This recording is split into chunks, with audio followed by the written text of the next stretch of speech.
I'm Rich Andreski, Bureau Chief for Public Transportation at the Connecticut Department of Transportation. And I'd like to welcome you to Along the Lines, a podcast series where we'll explore current issues and ideas on Connecticut's public transportation system.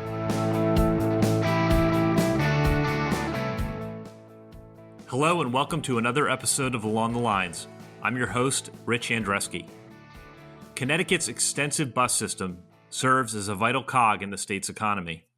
Our buses serve people from different backgrounds and many communities across the state. Many of our neighbors use the bus to get to and from work and school, and go to medical appointments, to go shopping, or to visit a restaurant, and to visit family and friends. Many are aware of the role rail plays in our state. There is frequently much talk about the Metro North service on the New Haven line, for example. What is surprising to many is the large role bus service plays in our state. Before COVID, there were about 40 million trips on bus services statewide, almost equal to the number of trips on our rail system. And during COVID, bus ridership remained strong. We were among few systems nationally that did not have to reduce service, a credit to our DOT team and transit providers. So in today's episode, with the pandemic receding, hopefully, in the rearview mirror, I would like to focus on improvements that we have made recently and touch upon some exciting improvements that will occur in the next year or two.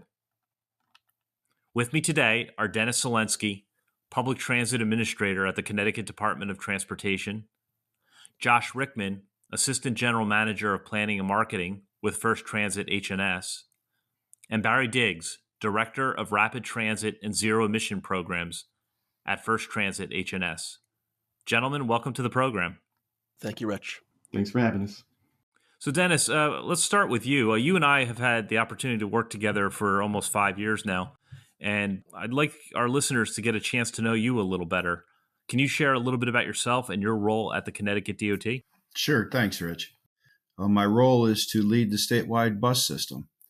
And throughout my career, I've managed public transit authorities, starting with a New Start Public Transit Authority in Ohio many years ago.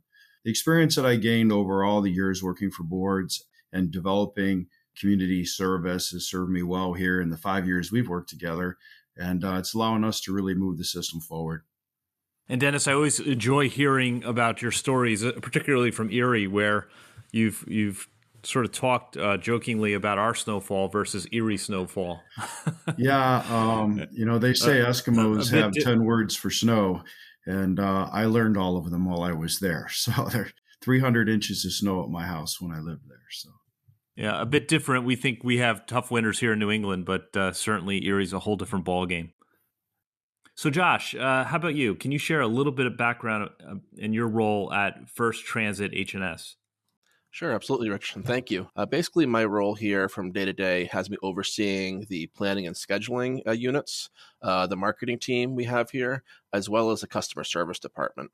You know, in terms of some of the most exciting stuff I think I've been working on since I came here to HNS has certainly been underscored by the improvements and service improvements we've made at the New Haven division, including the expansion of service to 1 a.m. on weekdays, Saturdays, and Sundays, as well as some of the new softwares and programs we'll be introducing in the past year and the coming months to enhance the way we process data and the way that we use that data to help better provide service to the public.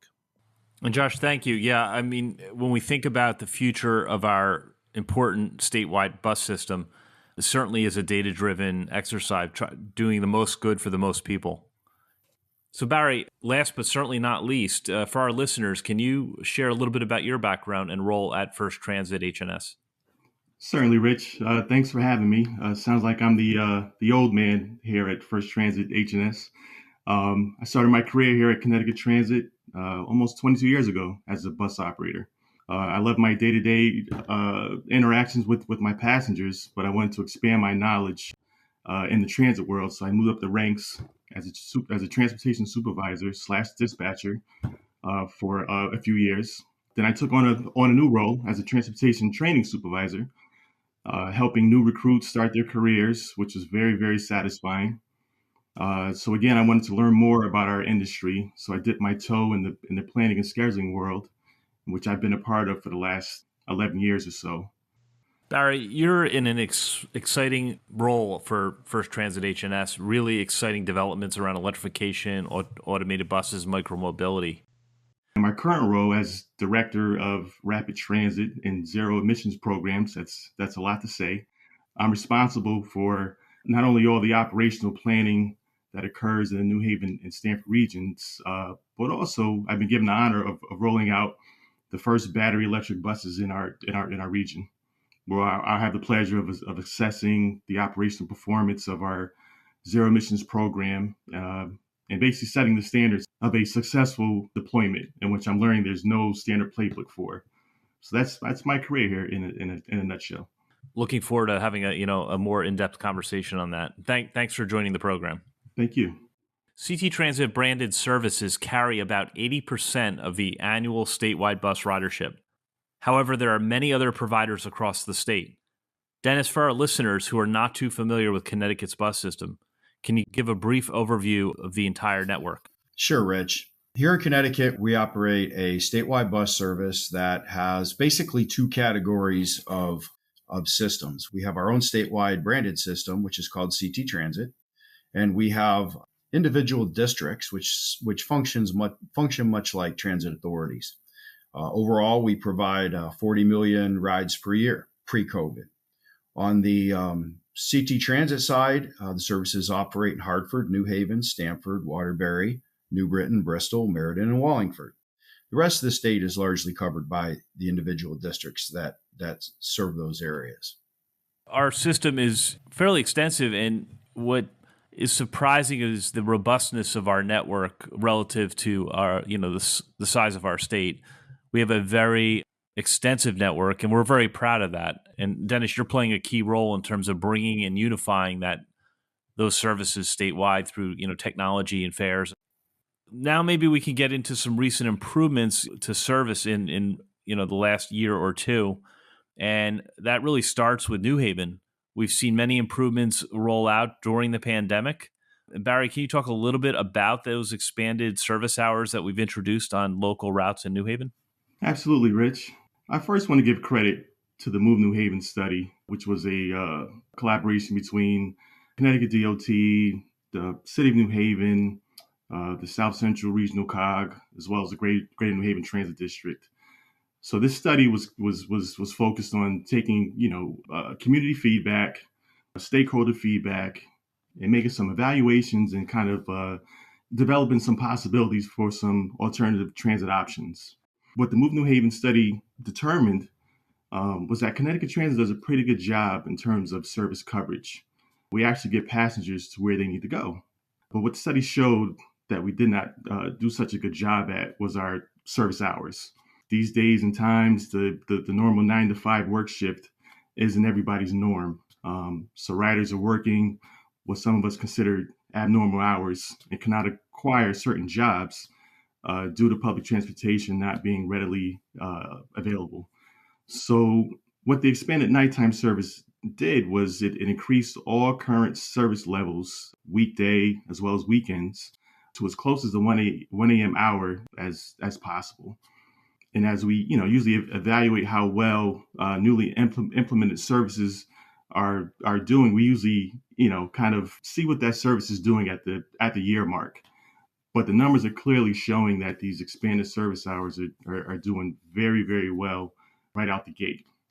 Yeah, that Move New Haven program has really been about transformation for the better, giving people more dynamic service. It serves people at all hours, and importantly, Barry, we learned late night hours and weekend hours are equally important. You need to know that if you go during the daytime and you happen to have a need to get back late, you need to know that service is there for you. Yeah, it's been great working with you, Barry, and thanks for that. And then Josh, as we talk about modernizing our bus system, technology is playing a key role. So one of those technology programs is around real-time information signage. And I know it's a pilot program that we're working on, but we have aspirations for something even bigger. Can you talk a little bit about that program? Absolutely, Rich. Yeah, this is a really exciting program we have rolling out there in New Haven. We installed two real time signs in the fall of 2021.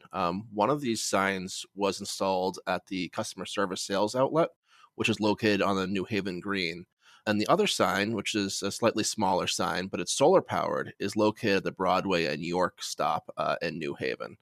I'm just talking about these signs, in specifics. We have the 32-inch sign at the New Haven sales outlet. This sign, it was important to choose a sign that was slightly larger, as we have a high number of routes that service that stop. We also have a very high passenger volume at the stop.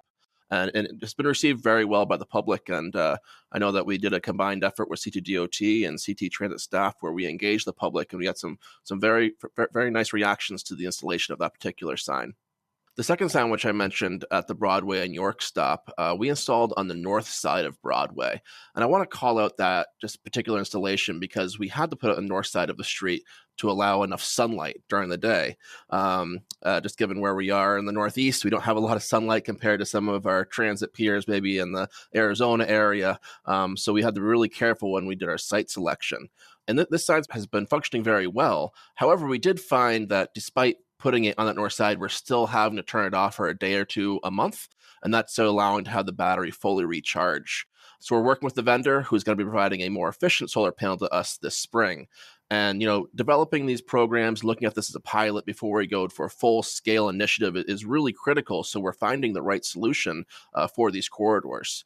As we look across the state, whether it's within, the Hartford, New Haven, Stanford network or beyond to the districts, there's a large number of stops that generate a large number of passengers each day, and having that information at the stop, really provides some rider confidence and provides them a resource that they've been asking for. Yeah, if anyone's listening and wondering, we are going to be reaching out and getting some input on those signs, right, Josh? We have plans to go ahead and survey our customers, get additional feedback, and aspirationally, we're hoping to roll these out to many bus stops across the state. Thanks so much for spearheading that effort, Josh. And, Dennis, you've been a huge advocate for partnerships and, building the relationships between the providers. And one of those approaches is through shared services between the different transit districts in the state. So we've had a merger recently between Wyndham Regional Transit District and Yukon. Can you talk a little bit about that one and other mergers and what customers might see as a result? Yukon was running its own small campus service, which, of course, as we know, Yukon's a state university, and most of the funding is state-related. And right down the road, 7 rural miles away, the Wyndham Regional Transit System was a small, struggling rural transit system. And so by pooling their resources fiscally, it is allowing them to become robust enough in size that they're just a little more formidable. They will have ample size of a fleet to be able to invest in mechanics. It takes a certain number of buses to have a certain volume of work to be able to have real bus mechanics on the property. And then scheduling people and all of the necessary folks it takes to make a bus service successful. On the other side of the state, we look at systems like Torrington. The Torrington system has always been very small, one of the very smallest, and has struggled. And right up the road, Rich, as you know, we built a $100 million operating facility in Waterbury. So that system is really more of a kind of a strategic partnership. We'll call it a coordinated effort, where the Waterbury service is conducting all of Torrington's maintenance and helping them with overseeing their computer and technology systems and doing a lot of things to mitigate the cost, which is so important to the taxpayer. And anytime we reduce the cost of these types of operations, that money can be put back into more service on the road, which of course benefits the public. And if you look further south in the state, you'll find a full merger, an actual merger, between the Milltown system and the estuary system. So all these coordinated efforts, let's call them, have a different model, but and they're being completed based on working with those partners over a significant period of time to get their buy-in and create a model that is successful for them. So by doing this, we're able to share resources better, use our resources more prudently, of course, turn around and turn those resources into more service, which means, of course, we serve more of the public, and it's successful for everyone. Once a system reaches a threshold where it is significant enough size, they can be much more effective serving the public. Yeah, for sure, we're lucky to have our partners at the transit districts. We can learn from each other.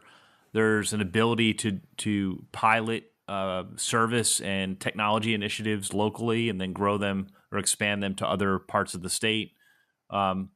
Very, very strategic, and I think these partnerships, to your point, Dennis, are really about what can we do to make our service more focused on providing high quality service to the public.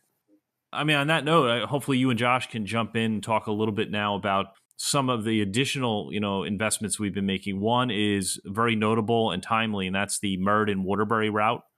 Meriden is a community that has not had a lot of local bus service. And can you talk about this new service and how it's going to benefit the communities of Meriden and Waterbury? Happy to jump in on this one. Yeah, connecting these two communities has been, a really long identified need for the state. Before the 940 was introduced, in order to connect between these two communities, you actually travel via New Haven, and oftentimes this will result in travel time over than 2 hours in each direction. Just given the importance of those communities, given the proximity of those two communities and some of the existing commuting patterns, that this certainly need to be addressed. So looking at the opportunity here, the new service provides connections between Waterbury and Meriden weekdays, Saturdays, and Sundays. So beyond just establishing a new service, it was also considered to make sure that this connected really well to the rail services at Meriden train station. And that was prioritized as a service plan was developed, as there has been significant investment also on the rail side to make sure we can connect to the Hartford line services, Amtrak, and all other rail providers. So it's been great to see that investment rolled out and provide better connectivity between those two important communities for the state. Yeah, we're very excited to see that route in place. It begins to knit together our bus system and rail system in a more coordinated way. So the fact that every train is met with a bus and vice versa really makes now, if you live in Waterbury and want to head up and down the Hartford line, now you've got a really good way to do that. Not to mention, some people that want to get just between those two cities, now they have a viable option to do so. Very, very excited about that development for sure.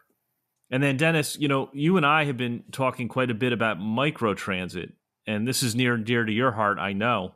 Can you briefly describe to our listeners what is microtransit? As you know, Rich, we could probably do a whole podcast on this question alone. What microtransit basically allows you to do is to have smaller vehicles that serve these corridors in high peak times when lots of people are traveling, and run shuttles. And then during the times that those peak times are not as heavily patronized, then the buses can be used to run around and do more of a demand response type model. And so that's one of the benefits of it. Another benefit of it is that it is mergeable and can be helped to take our paratransit service to the next level. The paratransit service is a service that serves the elderly and individuals with disabilities. And in the past, under the paratransit model, passengers had to call in 2 weeks in advance to make schedules, and they had to wait for significant periods of time for pickup. And although it's always been a tremendously necessary service for the folks that it's provided to, it's always been tremendously costly and doesn't serve a lot of people for the money that we spend effectively. And so blending all these types of services and creates an opportunity for us to put a lot more service on the road. And a microtransit model for our listeners is, if you think in terms of what Uber and Lyft is, right? It's a service whereby you call using your phone, the driver comes over and gets you and takes you where you need to go. And we call that on demand, as opposed to booking a reservation in advance. So there's so many applications for this microtransit service. We see it as I mentioned, as a potential to migrate some of our lesser functioning fixed route service into this model. We see it as an opportunity to open up a ton more service to community, much better serve the rail stations, eliminate some of the need for parking. It would be available for entertainment purposes and service at those times of the day when folks are out and about dining or taking in entertainment. And it's a much lower cost model that provides more targeted services to ensure that the buses stay full. And so having a more flexible schedule that allows the buses to work on demand, we believe, particularly in non-peak hours, is going to give us an opportunity to be even more effective in serving people. Exciting to see micromobility come into play, and I think it's going to be an increasingly popular service, and in the future expect to see many more of these routes or services operating across the state. So stay tuned to our listeners. Stay tuned for more. You'll be hearing more about micromobility in the coming months. As we sort of wrap up this conversation, I would want to talk a little bit about our electrification program. And all three of you have played a role in that. It's hard to not be aware, but there's an enormous transformation going on in transportation, not just public transportation, but all modes, and the electrification of transportation. This is a trend that's been in the works for almost 2 decades now, but it's at the inflection point where this technology is really taking off. You see this year's Super Bowl, something like 6 commercials on the Super Bowl featured electric vehicles. So we are here. The future is now. And maybe we could talk a little bit about that transition that's occurring here in the state of Connecticut. So Dennis, do you want to start off? But I'd like to hear from Barry and Josh as well on this program. So why don't you kick it off, Dennis? Many of the benefits of electrification, I know you've talked about on other podcasts. Certainly, there are much less parts in the vehicle than a diesel vehicle. The maintenance intervals are much less. It's expected that the bus will run longer. Eventually, as technology improves, currently a diesel bus has a 12-year useful life. It's expected that eventually the useful life of a bus will be much longer than that.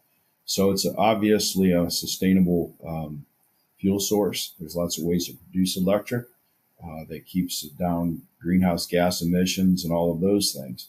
So really, I guess from a pragmatic standpoint as well, we are currently working very hard to do as many designs for our existing facilities as we can. And we have started our 2 pilots in the state of electrification. We have one running down with our partners, as you mentioned, at Bridgeport. And they are operating 2 electric buses now very successfully. Proterra is the brand. We now have 11 of 12 of our recent bus order in New Haven, which are New Flyer buses, another large manufacturer, and they're running extremely well. Thanks, Dennis. And Barry, would love your thoughts on this, on how transition to electric may be impacting your thinking on service and how we develop our service plans. Just to piggyback off of what Dennis said, he said everything so eloquently. Where I'm just happy to be a part of the Connecticut Electric Bus Initiative Plan moving forward, as we this is a long-term commitment on reducing our levels of emissions and greenhouse gases, and to be that individual who is directly responsible for the deployment plan. I've been a little nervous because I was a skeptic on replacing electric buses, with their diesel counterparts, and we refer to that in our industry as battery range anxiety, where I didn't believe that the electric buses could go as far mileage-wise as the diesel buses. But as Dennis said, we are seeing great numbers. We currently have 9 buses that are on site, 7 which are deployed on a daily basis. So this is a critical, very, very critical point in time where we are collecting data to really get a grasp on what these buses are capable of doing. So I'm excited. These buses went on their maiden voyage on Martin Luther King Jr. Day, January 17th of this year. We have 4 buses on opening day. Like I said, we currently have 7 buses out in the public. The bus operators are excited. The passengers are excited. These are very, very exciting times as we move to full electrification. Yeah, no doubt, Barry. It's exciting, and the improvement in the technology is remarkable. We're seeing year-over-year improvement in range and performance, and the availability in the market of these buses is improving. So there's no doubt this is the future, and really excited that we're moving forward aggressively on that. I'm not sure if you or Dennis mentioned, but Governor Lamont did issue an executive order effective January 1st of 2024. The state will no longer be able to acquire diesel-powered buses. So beginning in about a year and a half or so, the zero-emission vehicles will be the only approved vehicle type for public transportation. We're sort of running short on time here today. I want to thank the three of you for joining us to share some of the developments in transit service in the state of Connecticut. Clearly, we've got a lot going on around the transition to electric, the improvement in services, express and local bus services, the eventual introduction of more bus rapid transit services, which we didn't really have a chance to get into here today. But appreciate all of your support and partnership through the years and helping us to advance our public transit mission. So thank you, gentlemen, for making the time today. Absolutely. It's our pleasure. Thank you so much, Rich. Really appreciate the time. Yes, thank you, Rich. As you heard today, we're working hard to improve. We can't rest on our laurels, and we always have to remember that we're here to serve our customers. And most importantly, our customers are really why we do what we do every day. And so exciting things ahead. Stay tuned for more. You'll be hearing more about micromobility in the coming months from the Connecticut DOT, as well as our first customer experience action plan. Stay tuned for more on that. We'll be reaching out to the public this spring to get your input on the future of bus service in Connecticut. And with that, I'm Rich Andreski, your host for Along the Lines. Thanks for listening to this episode of Along the Lines. This is your host, Rich Andreski. If you've enjoyed this podcast, please remember to subscribe and share.